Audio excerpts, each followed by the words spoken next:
ఎన్టీఆర్ దేవర సినిమాపై భారీ అంచనాలున్నాయి. కొరటాల శివ దర్శకత్వంలో తెరకెక్కుతున్న దేవర పార్ట్ 1 సెప్టెంబర్ 27న రిలీజ్ కానుంది. ఇటీవలే ట్రైలర్ కూడా రిలీజ్ చేశారు.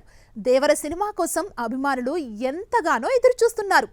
ఇక దేవర సినిమాకు బిజినెస్ కూడా భారీగా జరుగుతుందని తెలుస్తోంది. ఇప్పటికే అన్ని చోట్ల థియేటరికల్ సేల్స్ జరిగిపోయాయని, ఓటీటీ రైట్స్ కూడా భారీ ధరకు అమ్ముడుపోయాయని సమాచారం. తాజా సమాచారం ప్రకారం తెలుగులో దేవర సినిమాకు భారీ బిజినెస్ జరిగిందట.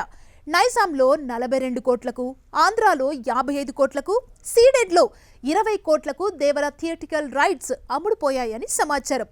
ఈ లెక్కన తెలుగులో దేవర బ్రేక్ ఈవెన్ అవ్వాలంటే కనీసం 120 కోట్ల షేర్ కలెక్ట్ చేయాలి. అంటే ఆల్మోస్ట్ 240 కోట్ల వరకు గ్రాస్ వసూలు చేస్తే కానీ దేవర తెలుగు రాష్ట్రాల్లో సేఫ్ అవుతుంది. ఇక హిట్ అవ్వాలంటే కనీసం 300 కోట్లకు పైగా గ్రాస్ కలెక్షన్స్ తెలుగు రాష్ట్రాల నుంచి రావాలి. మరి దేవర ఈ రేంజ్లో తెలుగులో కలెక్షన్స్ రాబడుతుందా? చూడాలి.